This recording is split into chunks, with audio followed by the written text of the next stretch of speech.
Yeah, I think I'm now recording. Hopefully, yes, it should be. So anyway, the reason I wanted to pick your brain, Mhm. or rather, the topic I want to pick your brain on is your view that capitalism in its at least in its current form doesn't necessarily lead to fascism, and I think it's something I'm not sure if we whether we agree or disagree. We'll find it out once we sort of describe our positions. So can you summarize your political leaning and well, to basically. I wouldn't say that like the terminology in itself, capitalism in its current form. I I would okay.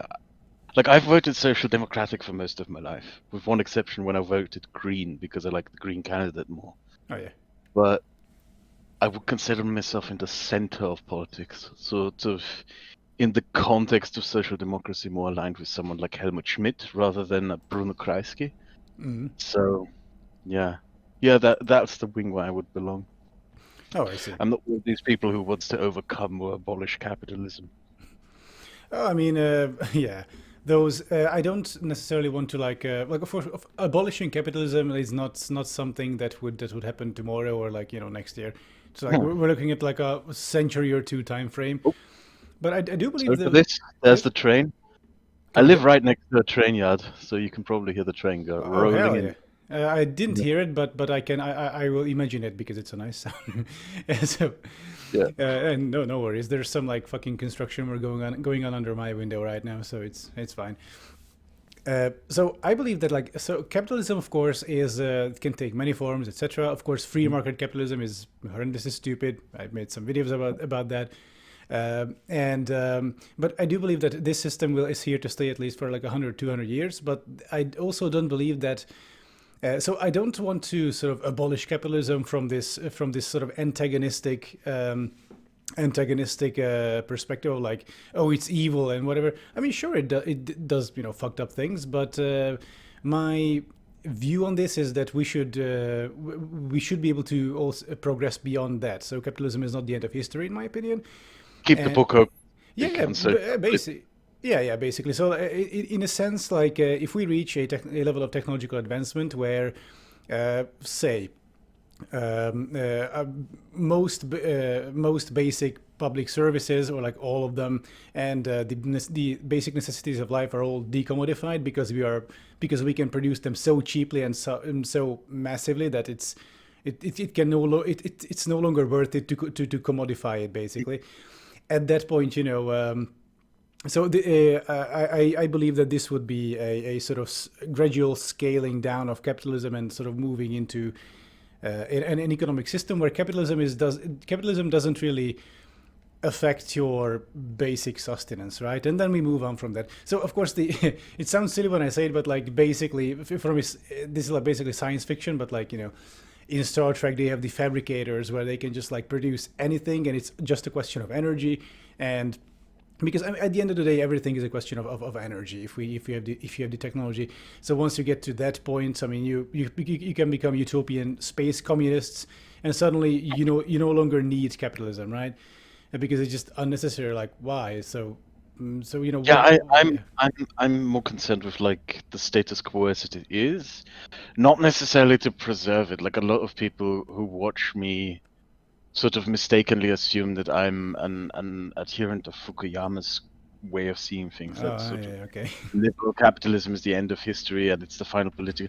I'm not that. Like I am more of an adherent of Popper's idea that okay, political development is open ended, Hmm. and I don't know. It's I took a lot of political science classes when I was a history student, and I just enjoy the study of institutional frameworks, of laws, of economic frameworks, to see what works out, why it works out, why certain frameworks came to be in some societies and not in others. And I'm kind of interested merely in what works and what doesn't, what Oh yeah. brings the best results. How do you define the best results, so to speak? Oh yeah. That's actually a very nice aspect of our videos of like this like, sort of structural. Yeah. I should say review of countries. But yeah, so my fundamental issue though with the current system we have set up, so Mhm. this is like liberal capitalism, In some countries more free market than in others, that these so in my view these the current system that we have in some places sort of abets the rise of far right forces, or like abet, that would be like allow. Yeah, exotic words. What do words mean? It's 8:45. I haven't slept much. So and so in some countries it's sort of tacitly, so it ranges from tacitly allowing the rise of far right forces to actively promoting it. And we see it in America, for example. Of course, this is like a. I don't want to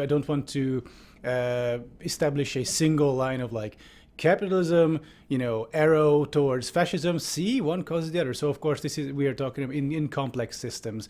But within this sort of complex web, I'm trying to zoom in on this very pronounced connection between the two. Of course, there's others around us.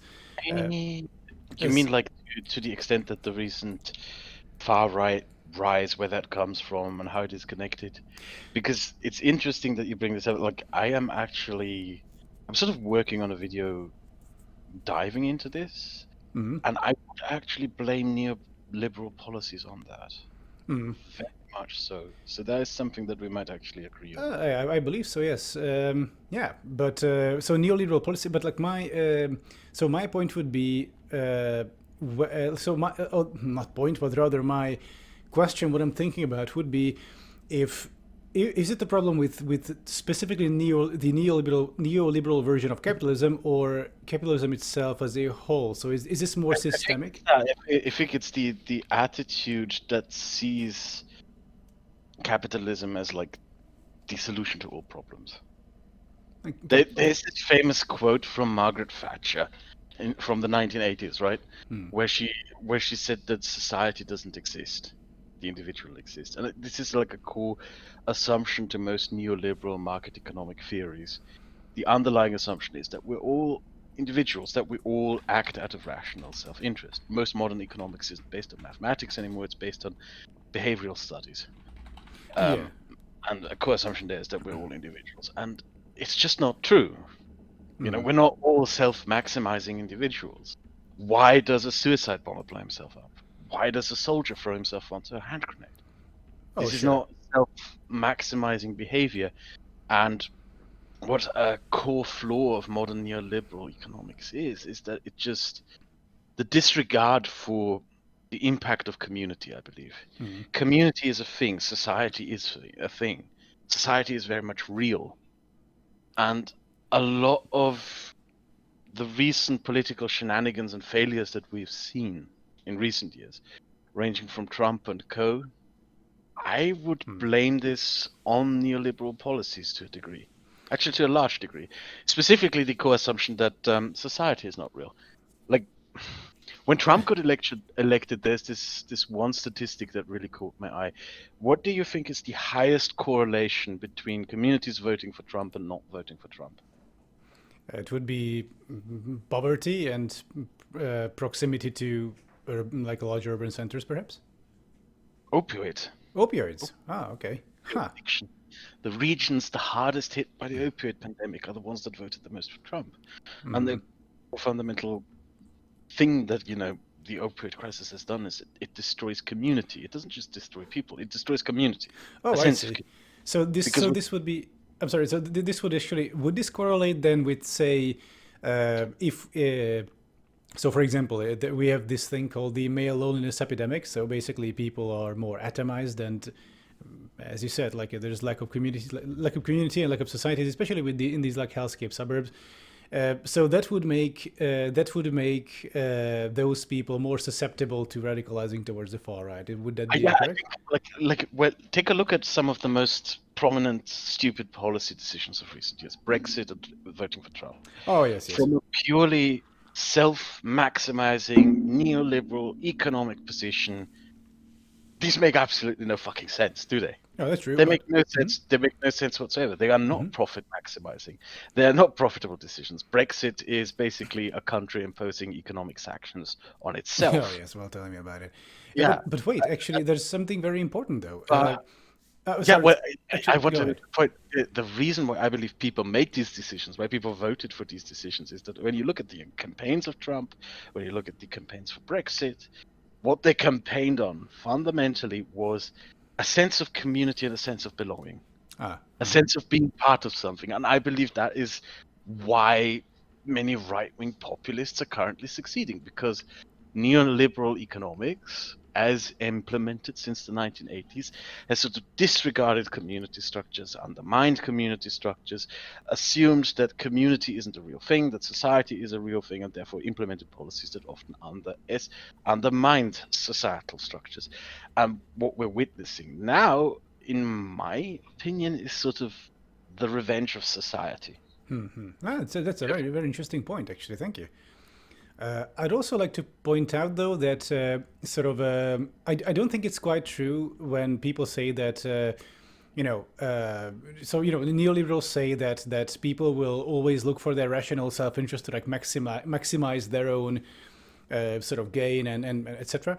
Uh, and then people say, actually, well, it's not true. People don't always look for that. I would say that they kind of do, just in a different way. So, for example, let's take an extreme example, a suicide bomber, right? Mhm. Of course, from our perspective, from a rational self-interest perspective, that's bonkers, right? Like, why would you kill yourself for some god that you believe in? However, from their perspective, that Who's is there?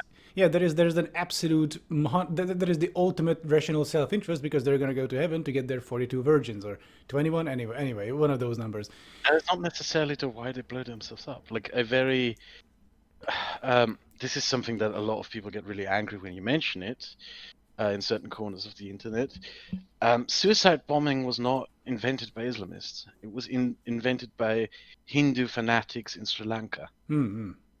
They were the first to invent it. They had some religious wishy-washy understanding of it, but the core element of it was just self-sacrifice for the community. And to a degree, like we like to implement, especially as secularized Europeans, we like to often think of suicide bombing in the Islamic world as a sort of expression of an Islamic backwardness, but it is also an expression of a community, isn't it? It is Oh sort yes, of, yes. I am blowing myself up to kill the evil invader to benefit my society at large after my death.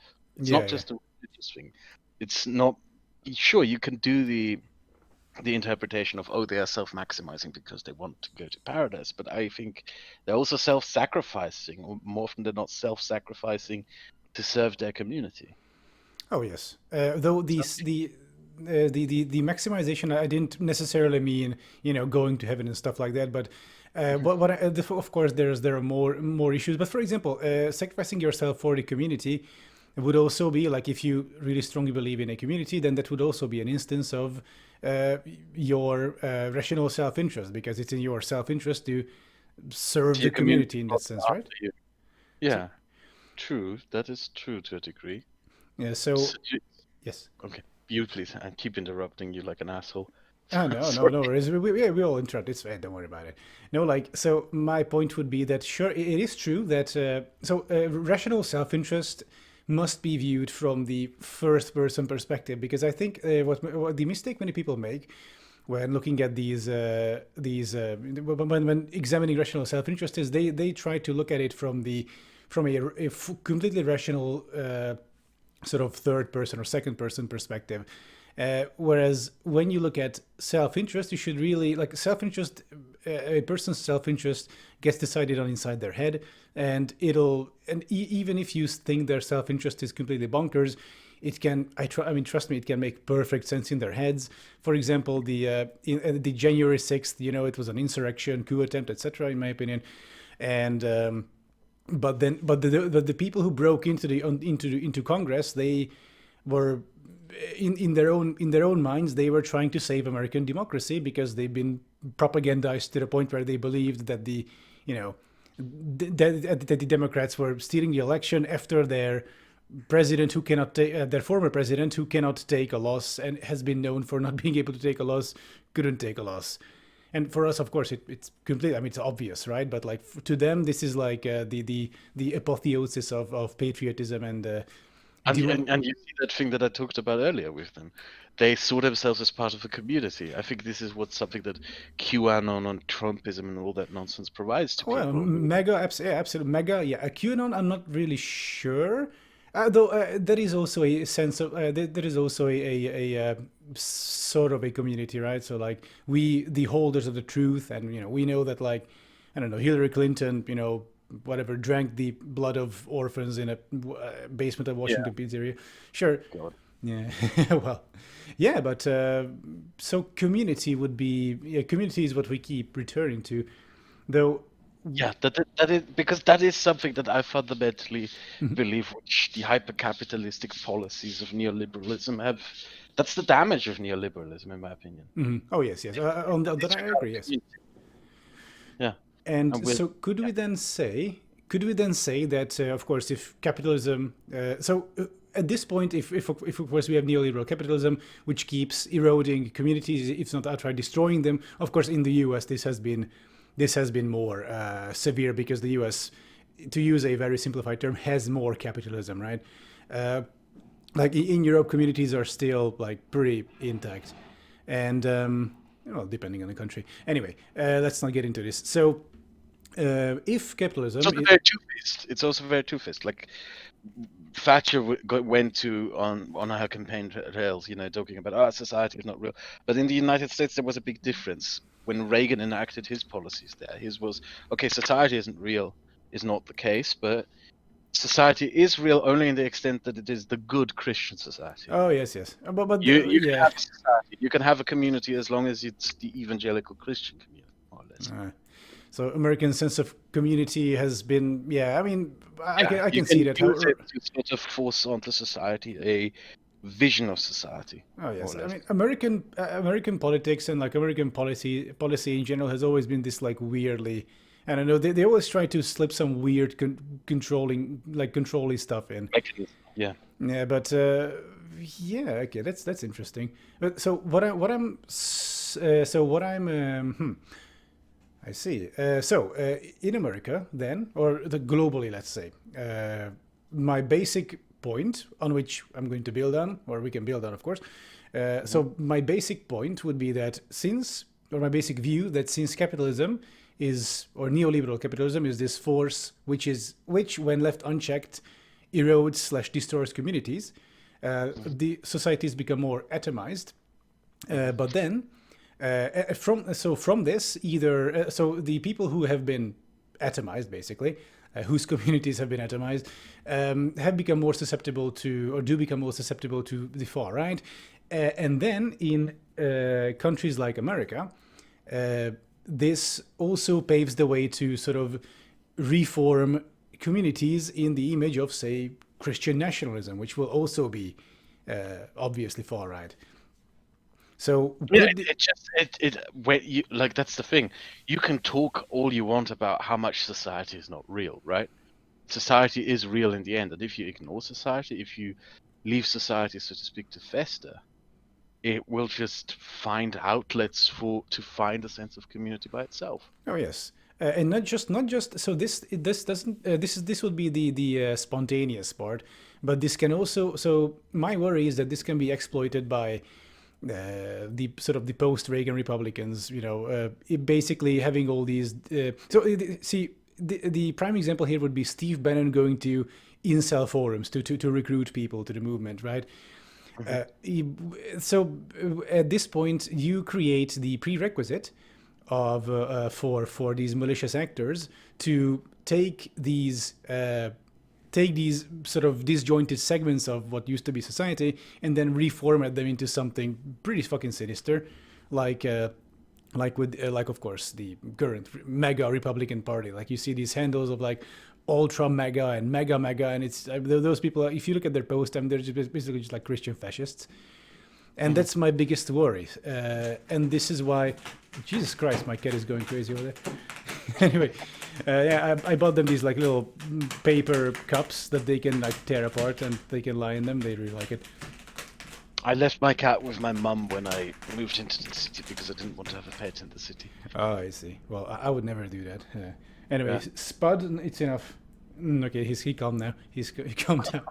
So anyway, so my but back to the point. So this would be where I suppose my position is coming from. That like round two. Anyway, I'm just gonna keep going. So this would be my position regarding this issue that what capitalism sort of destroys or atomizes, it can as the disjointed pieces will be sort of far right oriented eventually, and or someone like Steve Bannon will come and pick up the pieces and once again build something very not nice from it, like in this case, Christian fascism, and of course a lack of democracy. So the this would be my view that of capitalism, essentially geared towards fascism, neoliberal capitalism. Okay, so the last point. If you want to respond or add, I can also repeat it. Go ahead. Go ahead. Yeah, so basically, the ultimate point of mine was that where I settled with my position was that in neoliberal capitalism, since it atomizes communities, those atomized pieces will trend towards the far right, and the pieces can be also picked up by malicious actors like Steve Bannon, Donald Trump, etc., and reform it into essentially Christian fascism. So would that be an accurate statement? I wouldn't necessarily. I would agree with the exception of just the far right. I think that anyone can take advantage of this. Oh Anyone. yes, I mean an extremist group, but I would say Not the yes. extremist group. It can be anything from like a cult. Like I Oh think yes, there's a yes. reason why we've seen such an increase of crazy religious cults ever since we enacted neoliberal policies. Oh, that's true. Though I would also argue that this would skew towards the far right because I mean You the could, yeah, that's like arguing over where what on the political compass is and to what degree everything is political. I mean, it's not just that like people try to fill the lack and the void of like not having a community by things like online communities or things like that, you know. oh That yeah. is something with which people try to fill the void to more or less degrees of satisfaction, and Yeah. it's questionable to which degree it helps fill the void. Yeah, like social media has been an objective damage, I would say, globally. So it's basically like the town square, or rather, it's not a town square, but or people meant social media to be the town square where people can come together. In practice, it became like the village pub, where before all these like conspiracy theories and idiotic ideas were just like Mhm. kept within the four walls. Uh, now it's making global rounds in Yeah, like in like 2 seconds. yeah. Yeah. If you ever looked at like boomer Facebook, it's actually quite worrying. So like conspiracies are allowed to fester there to such an extent that it's actually at least genuinely concerning. Yeah, I do know because I have relatives who fall for such nonsense as well. Oh yes, So yes. yeah, it is legit worrying. Ha, well, my relatives fall for Hungarian state propaganda, not social media. But yeah, well, actually, not my relatives are actually quite okay. They're all like none of them fell for Hungarian propaganda. My grandparents did, but like what can you do? They only watch TV, and that's the only information they get. But oh, by the way, you were planning on making a video about Hungary that you mentioned to me, right? Yeah, I think like there is something about Eastern Europe that interests me in it. I think it is actually a prime example concerning our topic of conversation. Like in Western Europe, there's this very weird and actually wrong attitude of seeing Eastern Europe as a sort of backward place, right? Yes.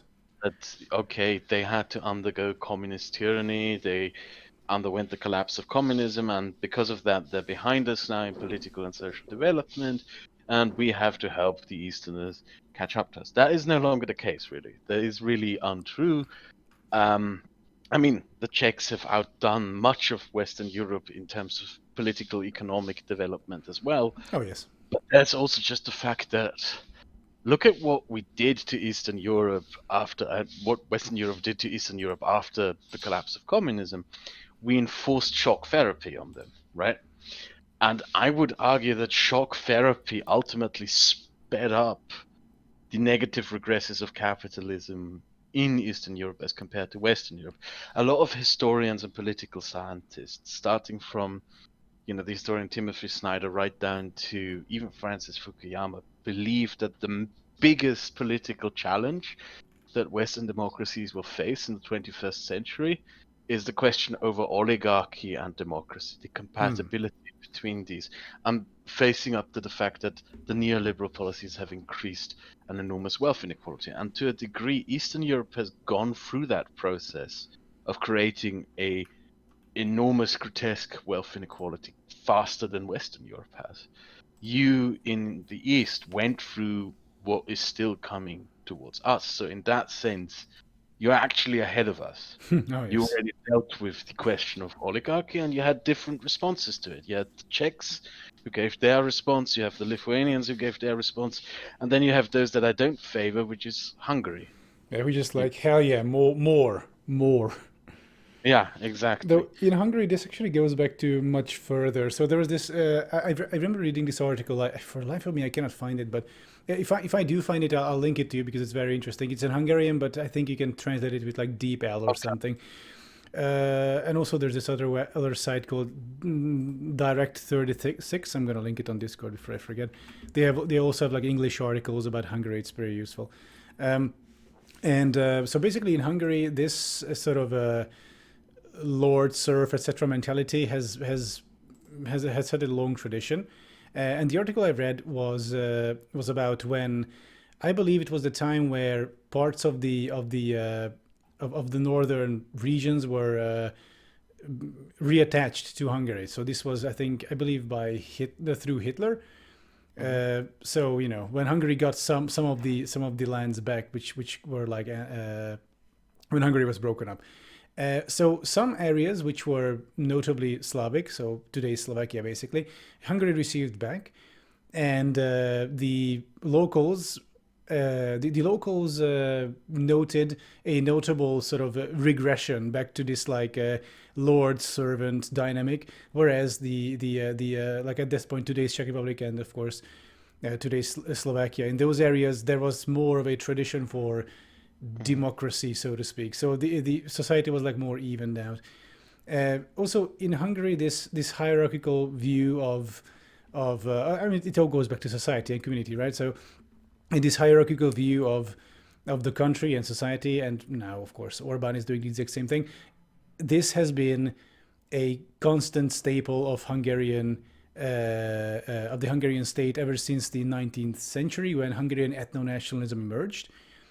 And at that point, I think Hungary was like 50-50 usually of Hungarians versus non-Hungarians. So Hungary was by no means a Hungarian country. I Right. believe at the time of Trianon, when Hungary was broken up, uh, only like 48% of the whole country were Hungarian, well, like ethnic Hungarians. The rest, 52%, was everything else.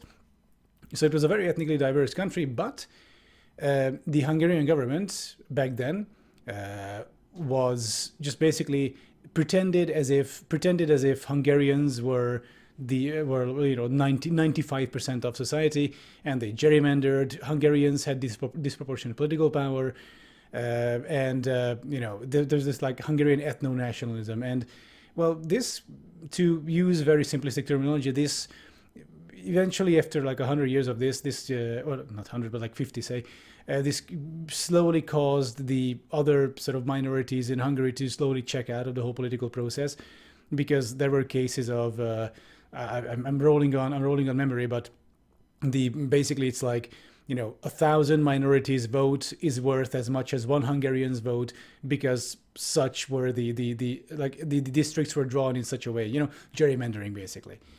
So the systemic disempowerment of non-Hungarians in Hungary, who were in the majority, by the way, has been a pet project of the Hungarian leadership all the way till the breakup of Hungary.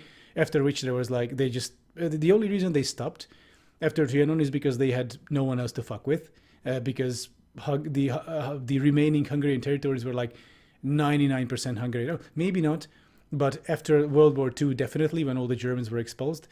Uh, but basically, this tradition is carried forth by Orban. So when you read historical documents of how the leaders of Hungary acted, etc. I mean, it's Orban is basically a more civilized continuation of that, a more marketable, a more modern version. But still, I mean, it's still horrible. But I mean, damn, not as bad, right? So I'm it's I'm actually learning here from you because I haven't really looked much into this topic yet. oh, okay. Like in contrast, the one thing that I really look into is why did the Czechs politically succeed so much? Because if we look at all former Eastern Bloc countries, you know, they had to recover from two things. They had to recover both from the collapse of communism, and afterwards they had to recover from shock therapy. And it's probably without any doubt that the Czechs are the biggest winners. Oh yes, absolutely. Well, In yeah. economic performance, in terms of corruption, as meaning lack of corruption, how well their political institutions function. The only thing that they're sort of lacking behind a little bit is that there's somewhat of a media oligarchy. But Yeah. other than that, they're probably the big winners of the collapse of communism and the big winners of the European expansion eastward. Oh yes. And when you read political scientists into this, they universally point at one thing, and that doesn't lie centuries back. It just lies a few decades back, which is the first policy priority of Czechoslovakia, both Czechia and Slovakia at the time, was a crackdown against organized crime. That is the first thing that they focused on. They were terrified that if they didn't do that, there would be a mafia structure developing, which would legitimize itself through the takeover of former communist industries and then shape an oligarchy in Czechia. And it's funny because that is exactly what happened in all other Eastern Bloc countries, except for them. They did the anti-organized. I think someone just rang my bell. No worries. Sorry. I'm Don't sorry for that. Don't worry about it. Yeah. We all get Yeah. ranked today. It's Yeah, fine. that's like the one thing that I looked into. The Czechs succeeded because the Czechs didn't do. Ah, fuck! Jesus. God damn it! Scheiße! What's going on? I knocked over my coffee. Ah, okay. It's all right. It's okay. I'll wait. Go do disaster relief. No, we can keep talking while I do this. It's not. Okay. Yeah. Just cleaning up the muck. Well, you should drink. You see, you should drink Clubmate instead or Club Mate. I like my coffee. It's one of the few luxuries that I still have. But actually, does Clubmate exist in Austria? I'm pretty sure it does if I look for it. Oh, okay. It's just that for me, my coffee is a bit of a luxury because I tend to it quite carefully, and I also don't buy cheap coffee. It's like one of the few luxuries I have. Everyone has a sort of luxury that they spend a lot of money on. And Oh, my yeah, coffee yeah. is my luxury. For me, it's the Valve Index. So it's the Valve's VR. Hell yeah.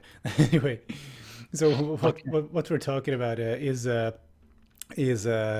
so then yeah, the Czechoslovakia. I think it also helped a lot that they were like today's Czech Republic is firmly wedged in Germany's ass geographically, and that I mean it kind of helps if you're adjacent to like Germany's richest areas like Bavaria. But funny enough though, the areas adjacent to Bavaria are pretty poor and like based on like Czech standards, of course.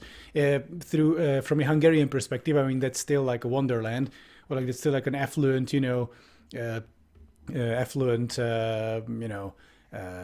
utopia of what the Hungarian countryside could have been. But I'm talking about the Strakonice, Klatovy, those like in the south. České Budějovice is or Budweis is kind of okay because Austria is there, and but otherwise the Czech Republic I think is also doing well due to its proximity to Germany. I'm actually not sure whether. I'm not so sure entirely because one thing that the Czechs have developed, which the rest of Europe has almost universally failed at developing, is a tech industry. Like everywhere else in Europe, everyone is woefully behind that. Oh, While the Czechs are successfully developing something which most of Europe is very much decaying at. I think I would argue that this has something to do with something that I am very much focusing on in my videos right now, which is rule of law. Hmm. I believe that what the Czechs did with their crackdown against organized crime and at the beginning of the 90s is that they just established, okay, this is a country with rule of law. Oh, yes, yes. I don't mean that in terms of the dumb fuck Republican talking point with Yeah, yeah. law and order, which is entirely subjective, wishy-washy about using law as a cudgel. No, I mean, there is law here, there's accountability, there is the same standard for everyone. And the Czechs managed to do that very successfully, Hmm. while a lot of other Eastern European countries did not. And rule of law or lack of rule of law, in my opinion, is a very big, when rule of law is abolished, in my opinion, that is one of the biggest steps a society can take into totalitarianism or Oh, yes, authoritarian. yes.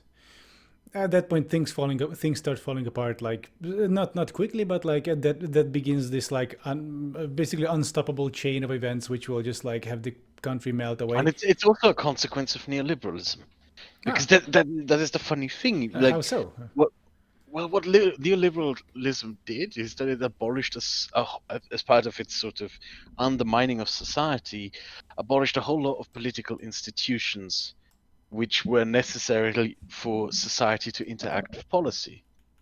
I think a recent crisis that we see in the United States, the hyper focus on the Supreme Court, the sort of scheming to make sure that your judges are on the Supreme Court is a consequence of that. Because if you abolish institutions of policy making, you end up with just the legal institutions remaining, and then you force these legal institutions, which are supposed to be impartial, into becoming political institutions because they, in the end, are the only decision makers that are really left.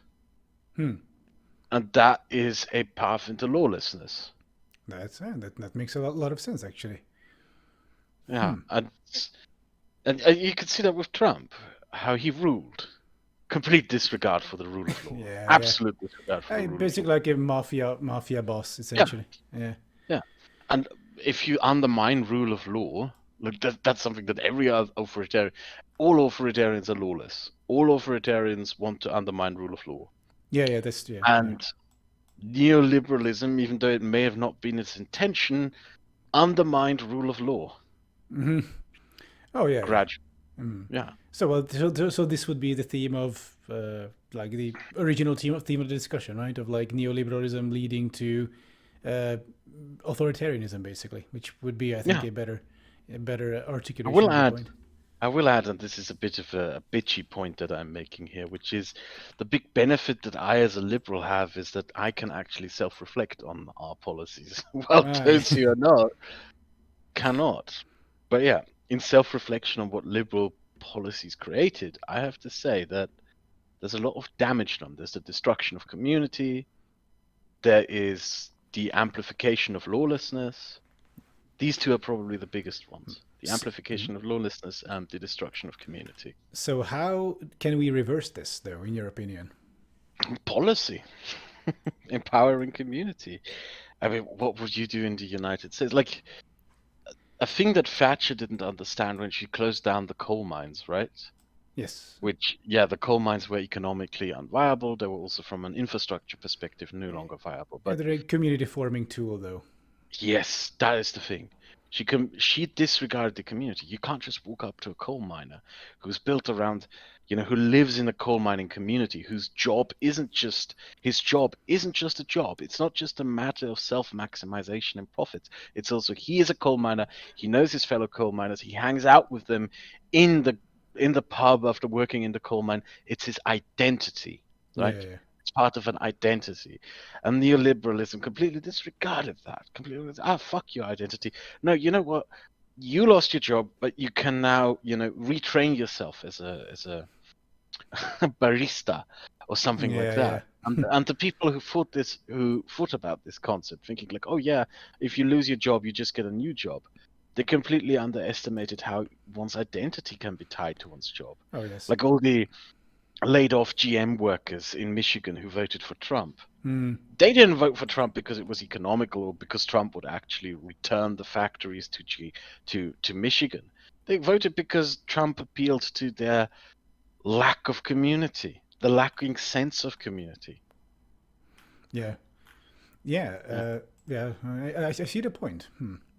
Right. So would it be yeah, because when coal mines are being closed down over here, it's usually like by the time they get closed down though, like it's not such a like the way I understand it, like Thatcher closed down some like pretty massive coal mines, right? Yeah, and instantly, not slowly. Yeah, okay. So because the way it usually works, actually, it as I've heard in like I've experienced with this in Hungary and also Ukraine and in the Czech Republic, I believe. But the Czech Republic, it doesn't really have like classic coal mines. It's just like these large open air lignite mines with Hmm. a bunch of dudes with excavators. It's different. But in Hungary and in Ukraine, the coal mines were sort of phased out in a sense that they're not going to hire new people, and it is just like the whole place is just like left to basically dwindle. Hmm. Because I mean, because we do need to move away from coal. So, but though I do think this would Yeah, but be it was done in particular in Western Europe and in the hmm, US, all these factories that would shut down and so forth. yeah, It instantly was just like gone. yeah, it was done in a way that ignored community. Oh yes, It uh, ignored the communities built around it and therefore left like did like I guess a lot of people expected, in particular in Detroit, that the people who lost their jobs would just move away, which yeah, some of them did. But before they moved away, they stuck around, they became unemployed. They didn't want to leave because they were tied into these suburbs through these communities that existed there, through their neighbors. right, They went to school there. This is the place where I first kissed someone, etc., etc. yeah, And these are things that are personal to a degree, but also tied to a collective identity. yeah. And that's something that was disregarded, and we're living with the consequences of that. Right. And I can actually tell you how shit it is to live like to work without this sense of community because like I mean before YouTube I used to work in offices and in those offices like a bunch of young people from all around the world. I was doing like German language jobs in Prague and Budapest, and it's just a bunch of people stuck in like in an open plan office. They just show up every day. They like, hi, how are you? Hi, good. Huh? And then at the end of the day, they would just like go home, and that was it. So, and then there's no community. There's like sometimes we do like team building, which has to be Mhm. like the most depressing thing ever. Because like you show up with with these people, like, hey, yeah, we sit in the same office, so now we're gonna do a communal activity, team building, and it's like, Yeah, forced community yeah, hell rather yeah, than yeah, it's not organic. And these, the work office is in a very real sense the most inorganic place to work in, oh isn't it? yes. Actually, There's one thing I was thinking of, which could help this though, is a sort of heavier promotion of worker cooperatives. Because the issue, like the reason why you're not really invested at your workplace, is because I mean I know like at my workplaces I always did as little as I could because like whatever, like I can break my fucking back here, like I'm not gonna make more money, like they ain't gonna pay more, they're gonna give me more work, right? And like I've never met my boss. Mhm. Actually, no, I've seen him once. I think it was him because he's just like walking around in our Prague office. The company was back in the UK actually, like the original company, and like the boss once flew down, I think, but he never said hi, nothing. I didn't even know how he looked just from a small profile picture from a messaging app that we all had. And it was just I was completely detached from everything. Like what the boss had a vision, his higher ups had a vision of how the company should look like, but like my deal and everyone else's deal was that like, yeah, sure, I don't care, so where's my salary? Like I'm just we had no investment in what we do, and I think if the companies, if we promoted worker cooperatives more, which the EU, as far as I know, does, like there are dotations for, not necessarily for worker cooperatives, which is like cooperatives in general. There's many versions, obviously, but the reason why I like worker co-ops so much is because they give you a stake in your work, and suddenly when you have a stake in what you're doing, community becomes more important, right? So it's not just a bunch of Mm. it's not like 3 dozen idiots showing up to slam a keyboard for 2 hours and then go on Facebook for 6 hours, as it is in offices, in most offices. but rather it's wow. Now we can actually decide where the company should go, to some extent at least, and There's a and problem with your vision, though. I'm all ears. It's the collapse of Yugoslavia. Oh, enlighten me. Yugoslavia was very unique in the Eastern Bloc in that Tito had a policy of actually not implementing a command economy. He didn't take control over the economy. Oh There yes. was no central bureau that actually commanded the economy.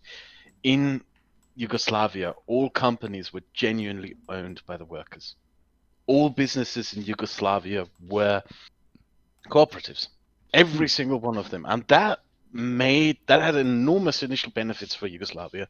Like during the boom years of Yugoslavia, during the 50s, 60s, and 70s, it was very much romanticized to a degree. It was seen as like, oh wow, maybe socialism or maybe communism could actually work if we used the Yugoslav model instead of the Soviet model, is what a lot of intellectuals in the West said.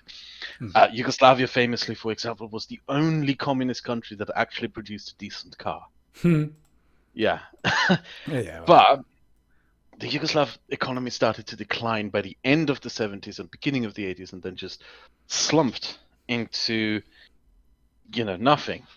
And the reason for it is they made the only decent car that any communist country has ever made. But they kept making the same car over and over again.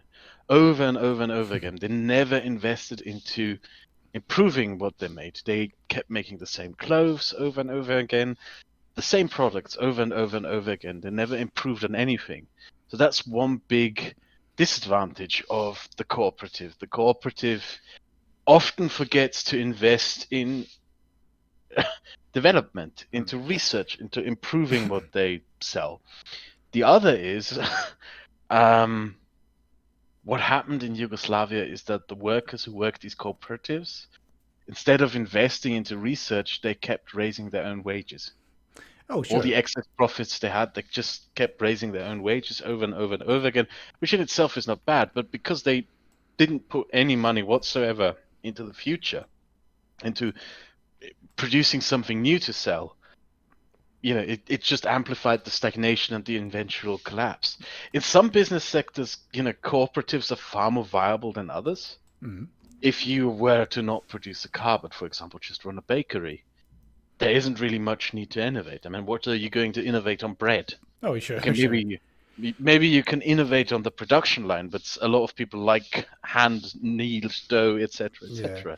Though So a could it? bakery, yeah, you please. Yeah, yeah. So could it be though that so could Yugoslavia's cooperative problems with complex industries stem from the fact that the Yugoslavian area and the Balkans in general are low trust societies?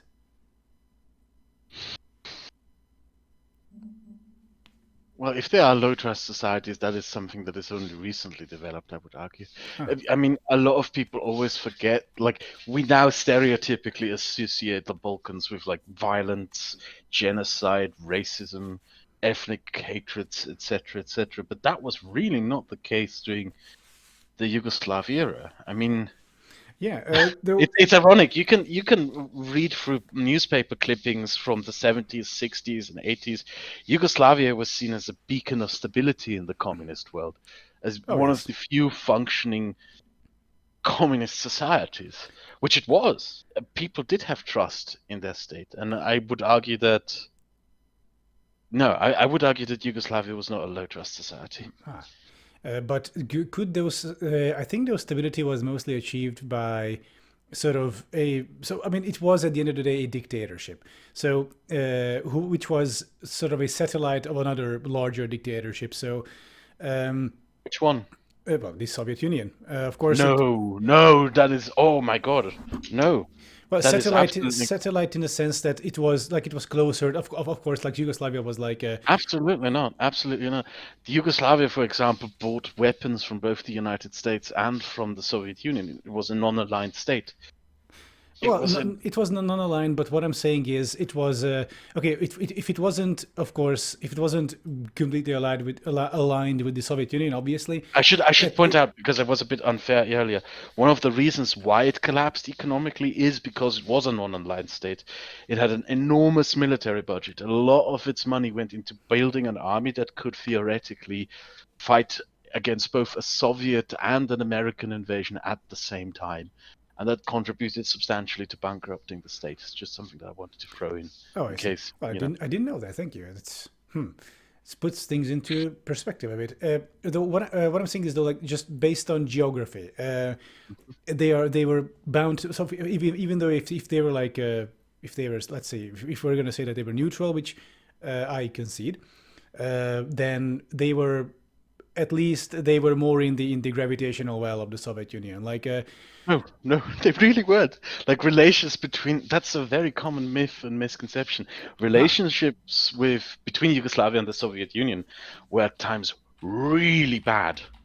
Really bad. We know today, for example, that the Soviet Union, in particular under Brezhnev, then under Stalin, and under Khrushchev, on many occasions thought about intervening and invading Yugoslavia to finally get rid of Tito and put some sort of Soviet puppet in charge.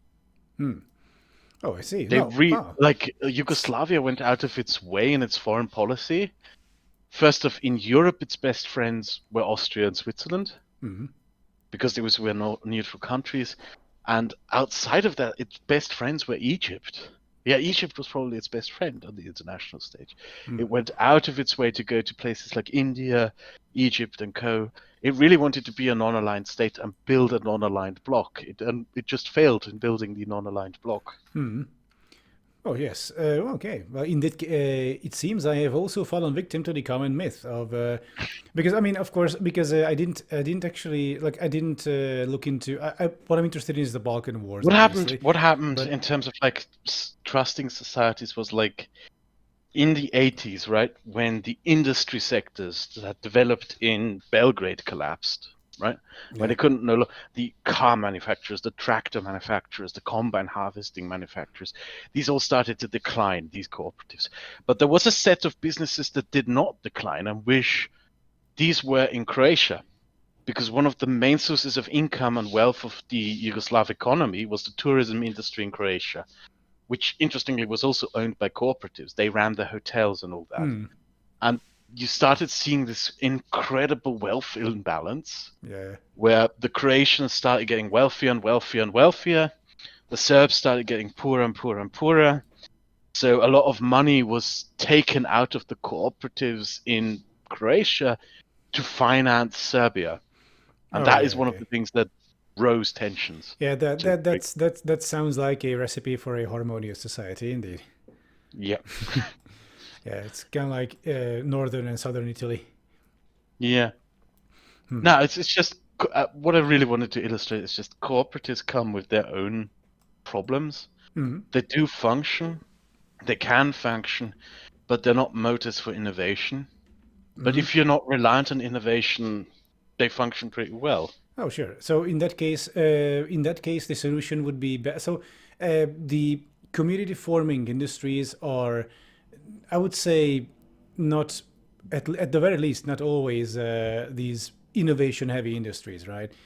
Uh, No, no. so in Like most, this is something that a lot of people don't know about me. Before I went to college, I worked as a nurse for mentally disabled children. ah, And yeah, that's actually my my first education. I'm an assistant caretaker for children with Down syndrome. And I worked in a home where I worked with a couple of other nurses in that so regard. hey, so that's why you were able to handle the alt riders so well. I wasn't good at that. But yeah, there was a community among the nurses that I work with, you know. Workplace communities can form in any environment, not Oh just yes, yes. among, among hospitals. It's just that the sterile, forced environment of the office is probably the one big community killer. Oh sure. And community isn't just necessarily tied to work, you know. Communal policies also mean Like one of the great things about living in Vienna is that it has the best public housing program Oh, I know. Like in for some, like all of Europe. 60% of people live in like communally owned housing or something. Yeah, yeah. It used to be the law here. It might actually become again that for every private home built in this city, there must be a publicly owned home. And the city also has a policy of just forcefully disintegrating class difference in city districts. The Hmm. richest part of this city is Döbling. Hmm. It's a district, and when it started to become the rich part of the city, the first thing that the city government did was clear out a space of land and dump an affordable housing block right in the middle of it. And it's like, fuck no, we're not allowing this to become like a wealth segregated city. You are going to have to be neighbors with low income people. You'll have to share the schools with them, etc., etc. Isn't that where Red Vienna is though? In Dublin? It's why it's called Red Vienna. Yes, it's So yeah, because yeah. Okay. yeah, but it's these sorts of policies, these housing policies, school policies, also to a degree. These foster community. It's not just workplace policies. It's not just policies about production. It's also policies about education, about housing. Oh yes. There's a whole host of policies that can be used to foster a sense of community. I'm a big advocate of pillarization. So there's a lot you can do. Pillarization, you said? Yes, pillarization. Oh, I see. I see. Hmm. So then one pillar would be the workplace. Of course, city planning would be a massive one. Pillarization is the Dutch democratic system. Ah. Pillarization, the Dutch have a constitutional system under which different segments of society have sovereign spheres, which, in regards to policy, only are their business, right? For Ah, I example, the see. Catholics run their own schools, the Protestants run their own schools. Then in the 1880s, right, when the socialist workers' movement came to be, the way the Dutch state avoided having, all the riots and strikes that the rest of Europe had at the time was by just deciding that the worker, the industrial worker, is a pillar of society, and he will gain his own sovereign spheres in terms of like social policy and so forth. They have a disproportionate. The Dutch worker, has a disproportionately higher influence over these policies. Mm. Same thing happened in the 1870s when the Netherlands legalized abortion, which is a really funny story. The Hmm. way the Dutch legalized abortion is women, feminist activists, armed themselves with baseball clubs and balaclavas and set up illegal abortion clinics which were publicly visible. Everyone could see that these existed. They stood out there with their baseball clubs, holding guard, and they would beat up anyone who would try to dismantle them. Well, that's praxis. It just forced it onto society, more or less. And the Dutch society decided, okay, the issue of abortion is just a woman's sovereign sphere. Uh-huh. Women have the sovereign sphere over abortion. So that is pillarization. And Hmm. pillarization is, in my opinion, one of the best ways to foster communal senses in countries that create stability. The problem is, though, um, which is very clear when I researched this, pillarization is extremely difficult, and you can really easily get it wrong. Like Yeah. Okay. neighboring country Belgium is a pillarized society, where all the ethnic groups have their own pillars, Yeah. Yeah. their own That's institutions, Belgium and is it's a a disaster. uniquely dysfunctional country. I'm familiar Exactly. with. Yeah. It's very easy to get pillarization wrong.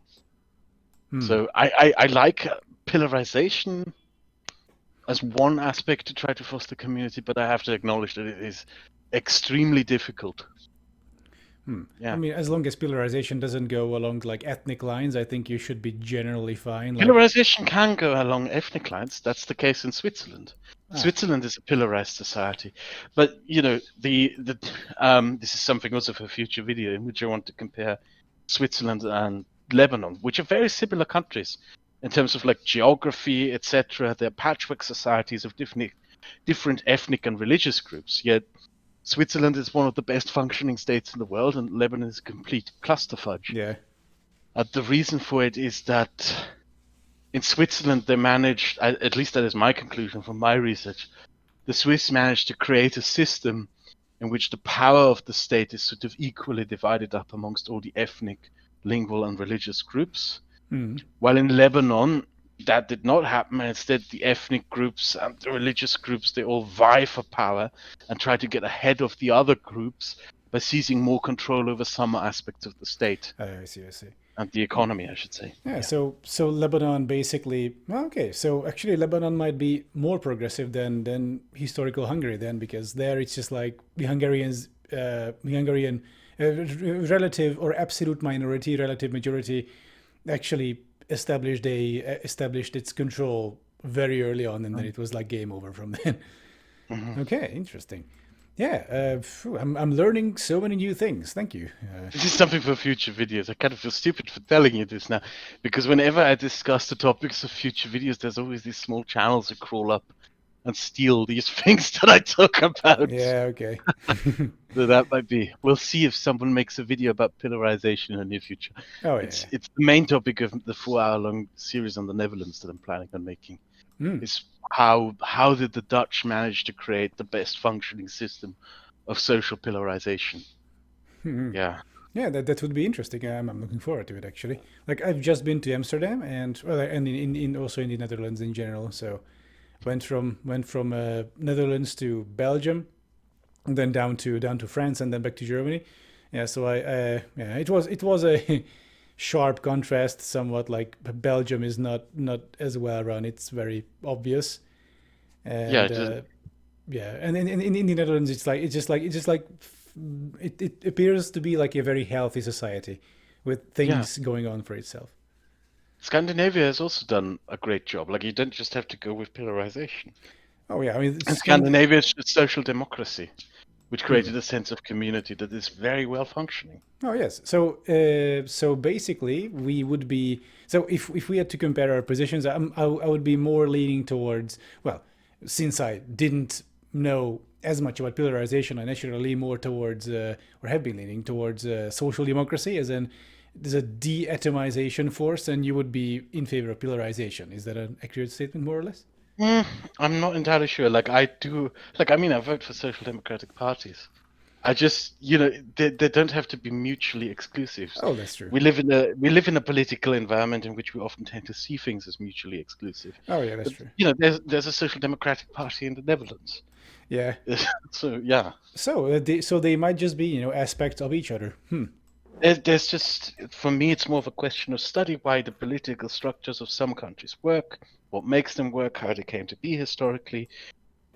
See what you. I mean, there is the, see how it came to be and try if you can replicate, but don't just copy things. Yeah. Something that a lot of countries do is just copy things from other societies. There is there's this great example, Papua New Guinea, right? Mm. Pacific state is an anglicized democracy, right? Mm. It has the English parliamentary system, but its representatives are almost all tribal leaders, the tribal Yeah. chiefs Okay. of local communities. And the community just elects its tribal leader. So it's sort of it's a dysfunction. It's not this. I wouldn't say dysfunctional because it still functions as a system of state. But if you just copy a system into another, Yeah. like this is also a topic for a future video. The Americans, when they occupied the Philippines from the Spanish, basically the U.S. Congress tried to copy the American Republic in the Philippines, and they did it. They pretty much did a copy paste job in terms of laws and constitutions, but it was an utter disaster, and it amplified the decline of the Philippine political institutions and actually increased corruption. Oh yeah. I So mean, copy pasting is actually yeah. really bad sometimes. It's Yeah. just So it's like it's understanding. like Yeah. it's like having a I don't know, like a 1820s European village house and foundation, and then trying to build a Mac mansion on it. It's not that. It's not in terms of like progress and regress. I don't like the perspective of looking as a society as just backwards and one of them being more progressed. It's just that different countries take different parts in political development, Oh sure. No, which no, are no. influenced by multiple factors. It can be anything from geography to ideology to culture, even to language. And to understand how certain pathways came to be can help one understand how one can analyze social structures in our own societies and thereby enact policies that might guide to certain outcomes. Oh, I didn't mean it in a way that progressive, regressive, etc. Rather, if you have a certain foundation, I mean, you have to keep the foundation in mind. I think, by the way, the 1830s European village house is superior to Emac mentioned in every single way. Yeah. But yeah, but like what I mean is like when you build a state, I mean, you kind of have to take into account the foundations, right? I mean, you can't just build anything on it. Oh, you have to, yeah, absolutely. If you enact any sort of policy, you always have to keep in mind, like, we talked about this before we recorded. I moved to Austria because, uh, well, Vienna is just a great place. Oh yes, yes. The other thing is just the electricity bills here are incredibly low, and the reason for this is that Austria is actually a really conservative country, but there's a political phenomenon here where when people are disappointed with the party they usually vote for, they just vote for the most radical opposite they can find. Oh, I see. I see. Okay. And Well, until a certain summer vacation in Ibiza, anyway. yeah, well, in the 70s, there was a corruption scandal in the Conservative Party, and the Austrians elected a very far left political leader as chancellor, Bruno Kreisky, who overnight nationalized the entire education sector and nationalized the entire energy sector. And Oh he yeah. went on a yeah, I know he would approve of that. He went on a building spree, just building hydroelectric dams all over the mountains, where all the mountain rivers come down that feed the Danube, and dammed them all up and created an enormous public electric infrastructure system that provides cheap electricity as a public commodity. And it works, and it still works to this day. But it's curious also from a policy study point of view, because at the same time that the Austrians successfully created a really great public electricity energy network, the British failed catastrophically. Oh yeah. Because they built it on coal. They wanted to build a public energy sector built on coal, and that just collapsed, while the Austrians had, in my opinion, the advantage of geography on their side. Oh So, yeah. these numerable factors are always something that you have to keep into account. You can't just walk around saying, oh, we need to nationalize energy because it worked here. No, you have to study carefully. Why did this work here? Why may it not work there? Accounting for factors and variables in Oh why you would want to do a policy. Actually, don't do policy first. Actually, account for the variables, study the surroundings, and then decide what the ideal policy may be. That's what I absolutely. would say. And with the energy regarding the energy crisis or the lack thereof, well, hope. Yeah, I'm in a really bad position here because Vienna, this is really stupid. Vienna, the city of Vienna, wanted to have a special sausage, its own public energy company, which is owned by the city of Vienna, and they decided to invest heavily into gas. Okay, well. So my energy bill did double, but it's going down again. And they're Okay. just reconnecting now to the hydroelectric dams and all that Yeah, stuff. well, I mean, we try and we fail. You gotta shoot your shot. Yeah. Oh yeah, well, Yeah. yeah, well, at least they realized the issue. Actually, like the good thing in this case is like once you enact these policies, like once you enact these as you said, like the nationalization of the energy grid, which actually saves people money.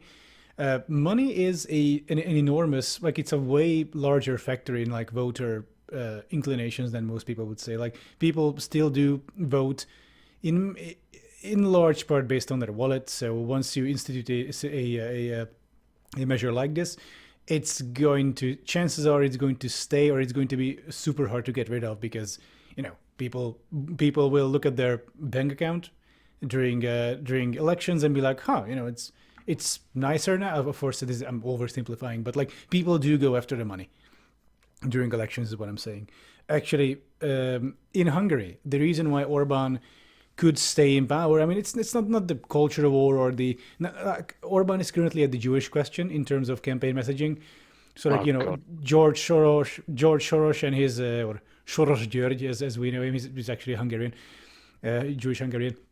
Um, George Soros is in control of the European Parliament, and his leftist cabal is trying to turn our children into, like, it's going to trying to, turn our children into degenerates and gays, and the transes will cut your boy's dick off and reattach them to girls, and it's just Nazi propaganda basically.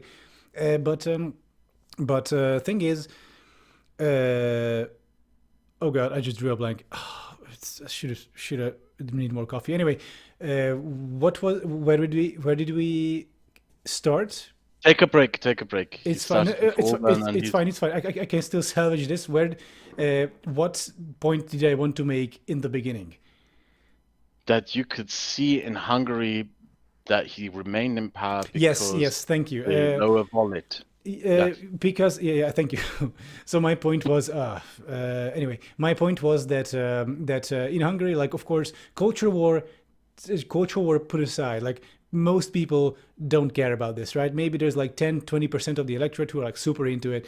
These are the cultists, we call them, the Orban fanatics, the mushrooms who sit in the dark and just fed bullshit. It's like a saying in Hungary anyway. And aside from these 10-20% hardcore supporters, no one really cares about um, no one really cares about the cultural war. It's the reason why Orban could get in power. Of course, there was gerrymandering, and there still is. Of course, Fidesz, Orban's party, gets 4 years on national TV each cycle, and the opposition gets 5 minutes. This is the actual ratio, I believe. Opposition cannot go on public TV because only for to be criticized.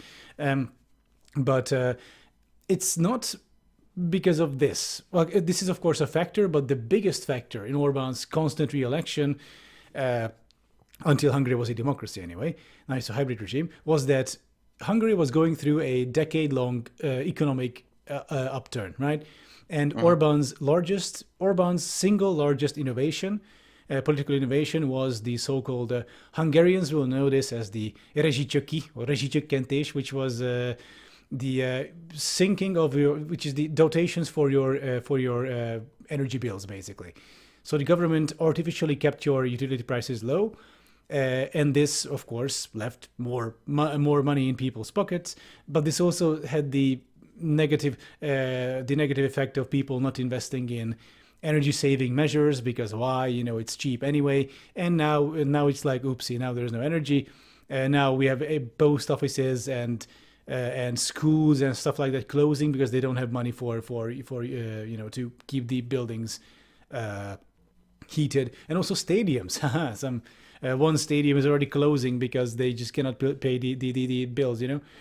And so the population to some extent became this like energy subsidized mass of the Orban government, and they kept electing Orban because they had more money. I mean, it's at the end of the day, it's that banal. Aside from a 10, Isn't that in the end also why Trump lost?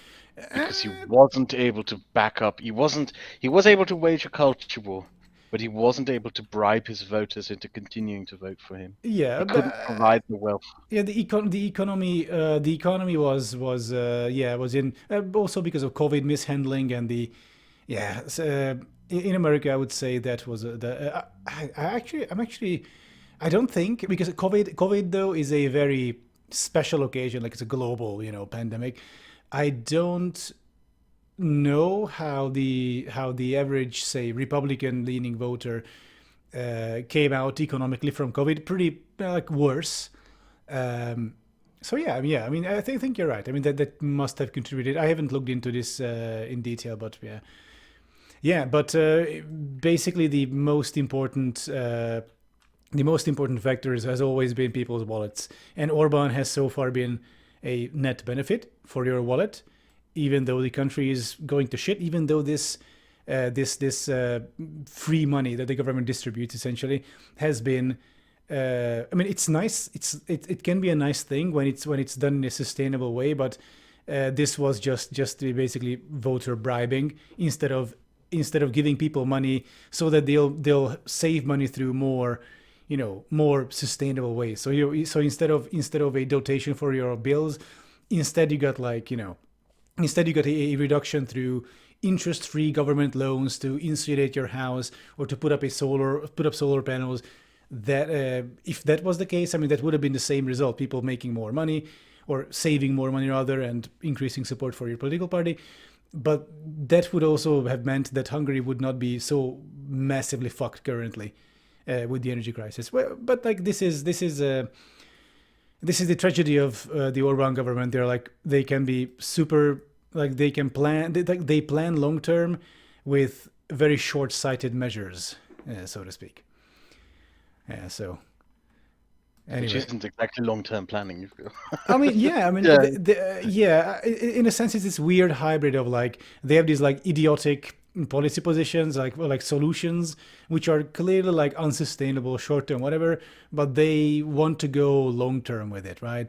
So if had they thought ahead of like, what would happen if there was an energy crisis, then we'd be fucked. So maybe we should like this didn't happen, of course.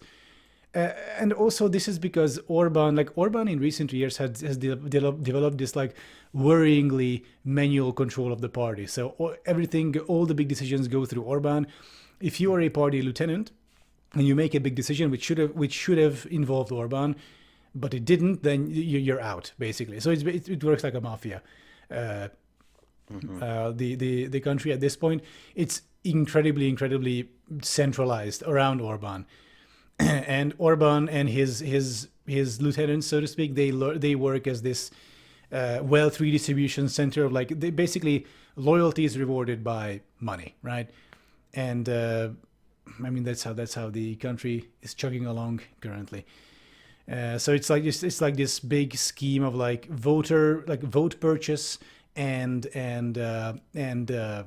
allegiance purchase as well, I would say.